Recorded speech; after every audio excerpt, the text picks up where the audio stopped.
क्या आपने अपनी वेबसाइट बना ली, ट्रैफिक नहीं आ रहा है या फिर आपको पता ही नहीं चल रहा है कि लोग क्या सर्च करके आपकी वेबसाइट पर पहुंच रहे हैं।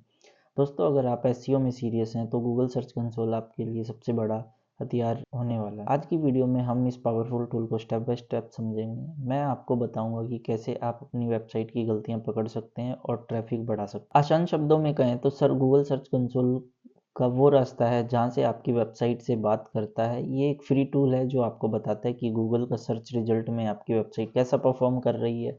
एक प्रो एसईओ के लिए ये इससे ज़रूरी टूल और कोई नहीं है। चलिए अब हम मूव करते हैं गूगल सर्च कंसोल के टैब में। आई होप आपने मेरी पिछली वीडियो देखी होगी जिसमें आप गूगल सर्च कंसोल को अपनी वेबसाइट से कनेक्ट करते हैं। इनिशियली आपको ब्लैंक डाटा दिखाई देगा, कुछ समय बाद आपको डाटा शो होना शुरू हो जाएगा जैसे ही आपकी वेबसाइट अपीयर होना शुरू करती है। लेफ्ट साइड पे आप देख सकते हैं सभी के सभी आपके टैब हैं। राइट साइड पे आपको ग्राफ, चार्ट, अभी मैं परफॉर्मेंस टैब के अंदर हूँ तो आपको ये परफॉर्मेंस टैब दिखाई दे रही है। सबसे पहले हम शुरू करते हैं ओवरव्यू पे। बात करते हैं ओवरव्यू की। यहाँ आपको सब कुछ एक साथ दिख जाता है, परफॉर्मेंस, इंडेक्सिंग और एरर। ये आपकी वेबसाइट के हेल्थ डैशबोर्ड है।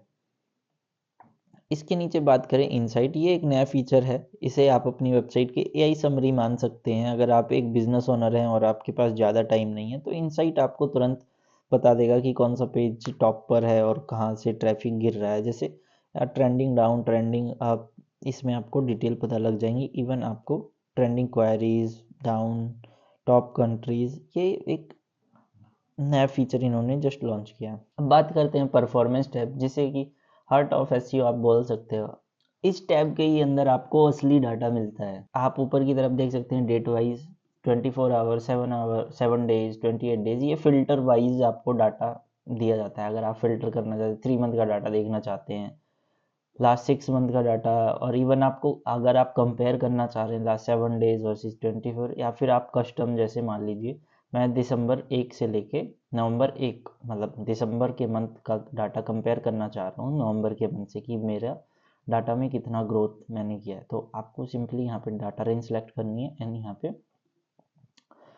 वो मंथ कंपेयर पे लगा देना है 1 तारीख से लेके नवंबर 30। अब ऊपर वाला डाटा आप देख सकते हैं ये दिसंबर का है, नीचे वाला है नवंबर का। तो ये हमारी इतनी ग्रोथ हुई है। इम्प्रेशन में भी ओवरऑल काफ़ी अच्छी खासी ग्रोथ हुई है, कुछ अराउंड 20,000 के इम्प्रेशन अप हुए हैं। और एवरेज पोजीशन भी हमारी इम्प्रूव हुई है, 5.7 पे गई है। अब इसके अलावा ये है हमारा डाटा रेंज। टाइम पीरियड के हिसाब से आप कंपैरिजन फिल्टर डाटा यूज़ कर सकते हैं। और बात करते हैं सर्च टाइप में। सर्च टाइप में आप वेब, इमेज, वीडियोस, न्यूज़, जब आप कुछ भी चीज़ गूगल पे सर्च करते हैं, लाइक व्हाट इज एसईओ, तो अब यहाँ पे क्या आ रहा है, ऑल, इमेज, वीडियो, शॉर्ट। तो इस सेक्शन में से आपकी वीडियो, आपकी वेबसाइट कहाँ अपीयर हुई है। अगर एसईआरपी में अवेलेबल अपीयर हुई है तो आपको वेब का शो होगा। अगर आपकी कोई इमेज इस वाले सेक्शन में अपीयर हुई है, कोई यूज़र आपका इमेज वाले सेक्शन में जाके दिखता है और आपकी वेबसाइट की इमेज शो होती है, तो वो काउंट करता है। और अगर आपकी कोई वीडियो है तो वीडियो आएगी। ठीक इसी तरीके से न्यूज़ वाला सेक्शन हमारे लिए नहीं है, ये उन वेबसाइटों के लिए होते हैं जिन पे गूगल न्यूज़ अप्रूव्ड होती है। फिर आप कंपेयर कर सकते हैं वेब टू वर्सेस, इसमें ऑप्शन कर सकते हैं। एंड फिल्टर के और एक और एडवांस फिल्टर है इसके अंदर, क्वारी बेसिस पे, पेज बेसिस पे, कंट्री बेसिस पे, डिवाइस बेसिस पे एंड सर्च अपीयरेंस पे। मुझे कंट्री बेसिस पे देखना है कि मेरा इंडिया से यूज़र कितना आया है लास्ट 28 दिन में, तो ये 710 है। आप अपना कोई भी प्रोजेक्ट लीजिए और एक एक फिल्टर लगा के देखिए कि आपको क्या डाटा चाहिए और उसके बेसिस पे ही आप डाटा से खेल पाएंगे। परफॉर्मेंस के नीचे यूआरएल इंस्पेक्शन का टैब बना हुआ है। इसमें आप अपने यूआरएल को सबमिट कर सकते हैं, सर्च इंजन को बता सकते हैं कि ये यूआरएल मेरी वेबसाइट पे लाइव है या नया है, आपने कंटेंट अपडेट किया है या फिर कोई इमेजेस अपडेट कर रहे हैं। तो आप सर्च कंसोल को बता सकते हैं कि इस पेज को आप इंडेक्स कीजिए और नया डाटा फेच करवाना है। जैसे कि इसमें कोई भी डाटा ले लेते हैं, हम इनकी वेबसाइट लेते हैं और यहाँ पे यूआरएल इंस्पेक्शन में सबमिट कर देते हैं।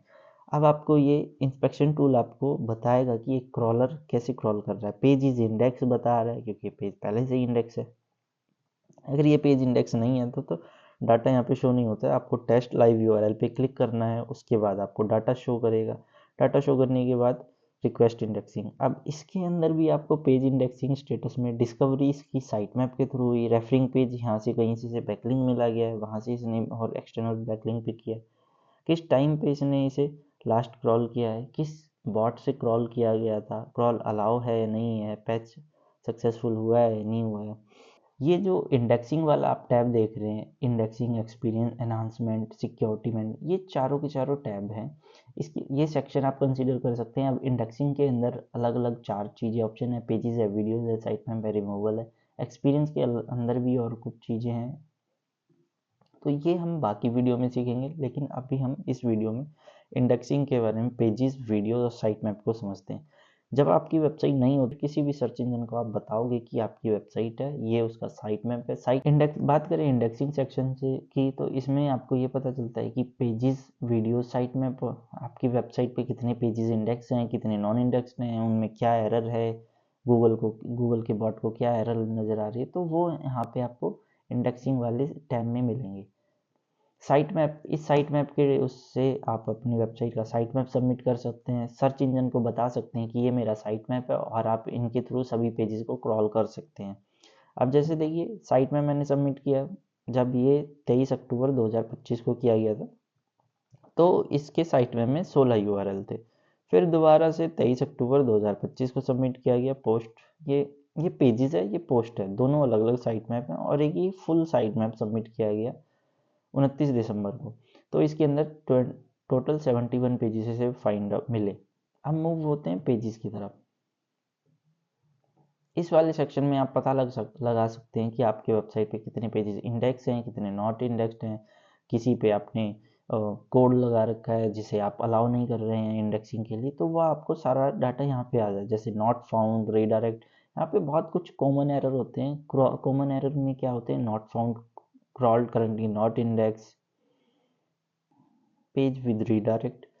चलिए अब हम वन बाय वन समझते हैं। देखिए, सबसे पहले तो आपको ये बात समझनी ज़रूरी है कि किसी भी वेबसाइट पे सारे के सारे पेज इंडेक्सेबल नहीं होते हैं। कुछ पेज हमेशा नॉट इंडेक्स्ड में रहेंगे क्योंकि वो ज़रूरी होते हैं। अब आप लॉगिन वाला पेज या फिर कोई सेंसिटिव चीज़ तो आप पब्लिकली अवेलेबल करवाएंगे नहीं। तो अब हम वही पेज को फिल्टर आउट करेंगे जो हमने साइट में सबमिट कर रखे हैं। देखिए, 62 और 3 पेजेस जो हैं अभी इसके नॉट इंडेक्स्ड हैं। देख लेते हैं कौन से पेजेस। बात करते हैं रिमूवल की। रिमूवल में आप अपने वेबसाइट से अपनी वेबसाइट का कोई भी specific post, page, anything, post या फिर पेज अपने गूगल सर्च रिजल्ट से रिमूव करवाना चाहते हैं, तो आप न्यू रिक्वेस्ट पे क्लिक करके एंटर यूआरएल या फिर प्रीफिक्स के साथ आप सबमिट कर सकते हैं और वो आपका रिमूव हो जाएगा। क्लियर स्निपेट में भी आप यहाँ पे पेस्ट कर सकते हैं और नेक्स्ट टाइम गूगल उसका स्निपेट नहीं बनाएगा।